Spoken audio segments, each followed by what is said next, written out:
Assalamualaikum warahmatullahi wabarakatuh. Waalaikumsalam warahmatullahi wabarakatuh. Kalian semua sehat hari ini? Sehat, Bu. Alhamdulillah kalau sehat. Sebelum kita memulai pembelajaran hari ini, alangkah baiknya kita berdoa terlebih dahulu menurut kepercayaan dan berdoa dimulai.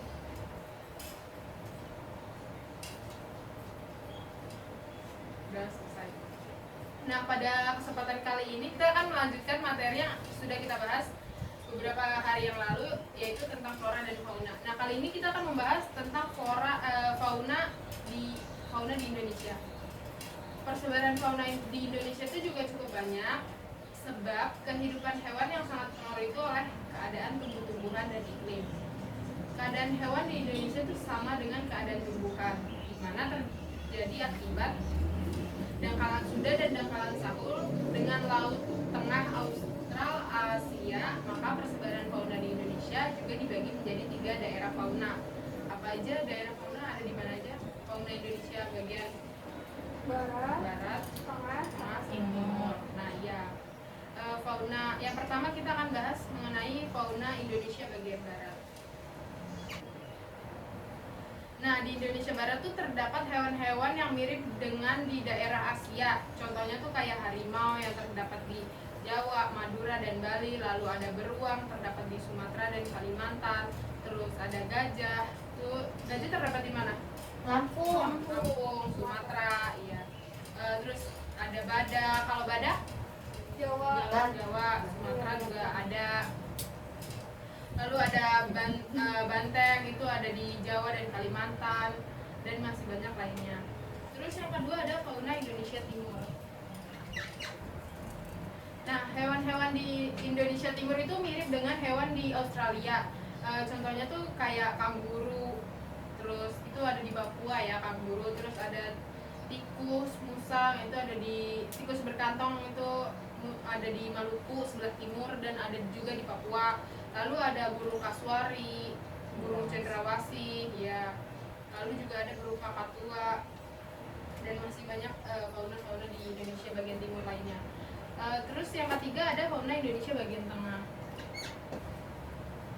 Nah, hewan-hewan yang terdapat di Indonesia tengah itu adalah campuran dari fauna Indonesia barat dan timur. Indonesia bagian tengah terdapat hewan-hewan khas Indonesia, yaitu biawak, komodo, terus ada anoa di Sulawesi, terus babi rusa, burung maleo, dan masih banyak yang lain-lainnya.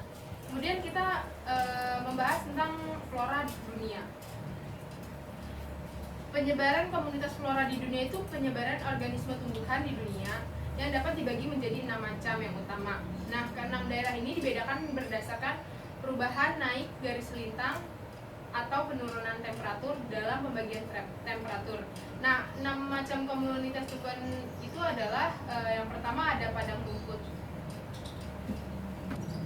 6 macam komunitas tumbuhan. Jangan lupa dicatat ya. Yang pertama ada padang rumput atau stepa. Nah, daerah padang rumput itu terbentang dari daerah tropika sampai ke daerah subtropika. Curah hujan di daerah padang rumput itu antara 200 mm sampai 500 mm per tahun. Pada daerah tertentu curah hujan itu bisa mencapai 1000 mm per tahun. Nah, akan tetapi turunnya hujan itu tidak teratur. Hujan yang tidak teratur itu mengakibatkan tumbuhan itu sulit untuk mengambil air. Tumbuhan yang bisa menyesuaikan diri terhadap keadaan lingkungan itu contohnya adalah rumput. Nah, daerah padang rumput yang relatif basah itu ada di Amerika Serikat. Nah, daerah padang rumput yang kering itu mempunyai rumput yang pendek. Contohnya ada rumput buffalo grasses dan rumput grama. Padang rumput itu dibagi lagi menjadi 3 macam. Yang pertama ada tundra, itu terdapat di daerah yang bersuhu dingin dan curah hujan yang rendah. Nah, kondisi ini tuh mengakibatkan jenis tumbuhan yang ada adalah rumput-rumput kecil. Terus yang kedua ada prairie, itu terdapat di daerah dengan curah hujan yang berimbang dengan musim panas. Rumput di prairie ini tinggi dibanding dengan rumput tundra. Nah, yang ketiga itu ada daerah savana. Nah, terdapat di daerah dengan curah hujan yang tinggi. Daerah savana ini umumnya terdiri dari rumput-rumput pendek yang diselingi oleh semak belukar. Nah, tumbuhan yang bisa hidup di daerah savana itu adalah jenis tumbuhan yang tahan terhadap kelembapan rendah. Biasanya berupa rumput-rumput tinggi yang diselingi semak belukar dan pohon-pohon tinggi. Kemudian yang kedua ada gurun atau padang pasir. Nah, daerah padang pasir ini banyak terdapat di daerah tropika dan perbatasan dengan padang rumput. Daerah padang pasir itu biasanya sangat gersang. Nah, curah hujannya itu rendah sekitar 250 mm per tahun atau kurang.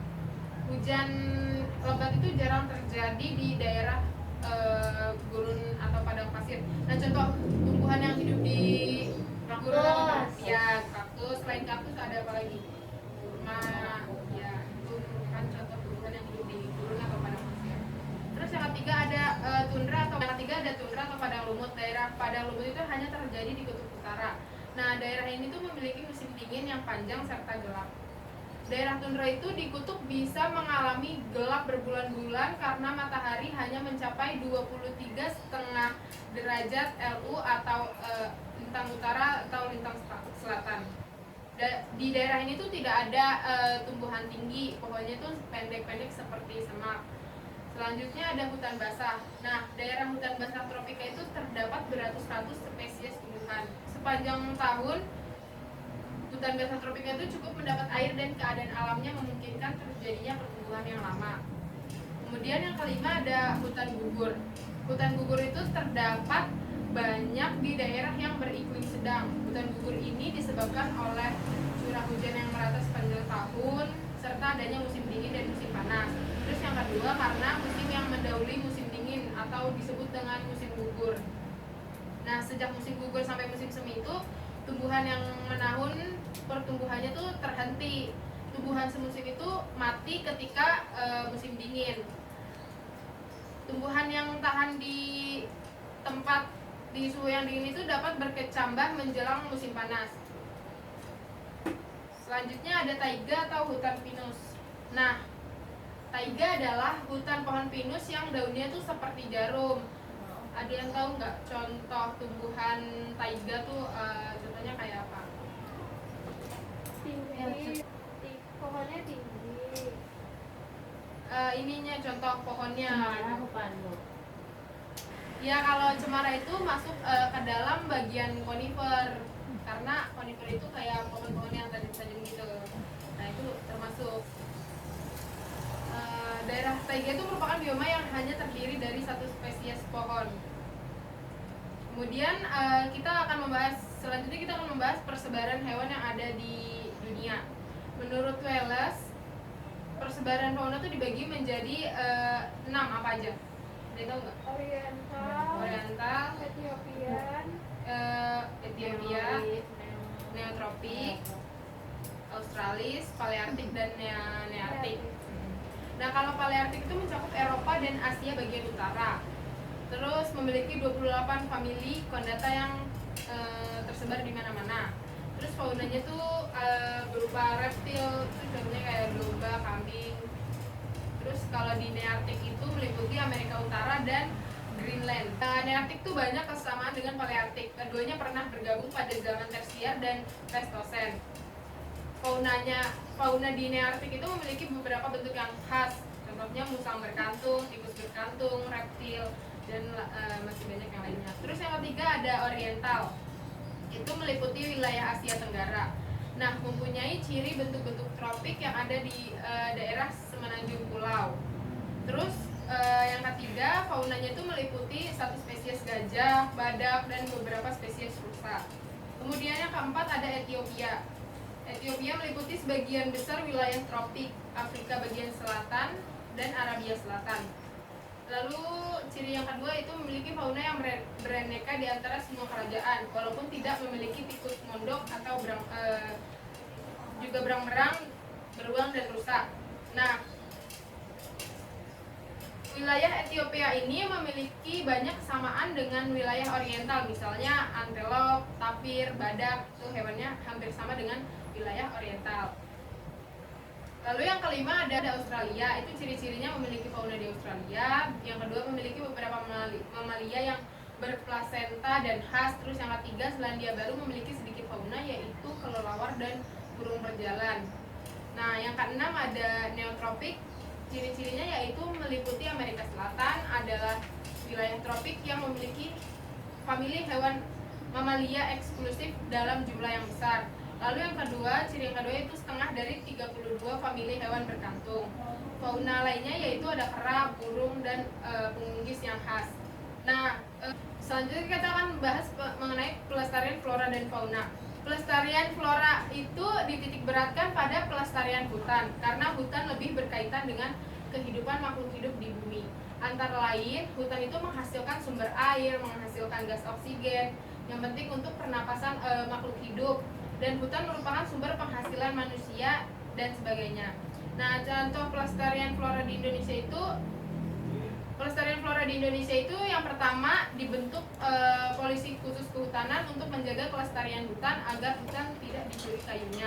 Lalu yang kedua, penerangan lewat media cetak dan media elektronik tentang pentingnya hutan. Yang ketiga, merumahkan orang-orang perambah hutan agar tidak merusak hutan. Dan yang keempat, peningkatan sistem tebang pilih yang ada di Indonesia. Nah, sampai sini paham? Nah, Ada yang ingin bertanya tidak? tidak. Jika tidak ada yang ingin bertanya, Ibu cukupkan materi hari ini. Kurang lebihnya mohon maaf. Wassalamualaikum warahmatullahi wabarakatuh.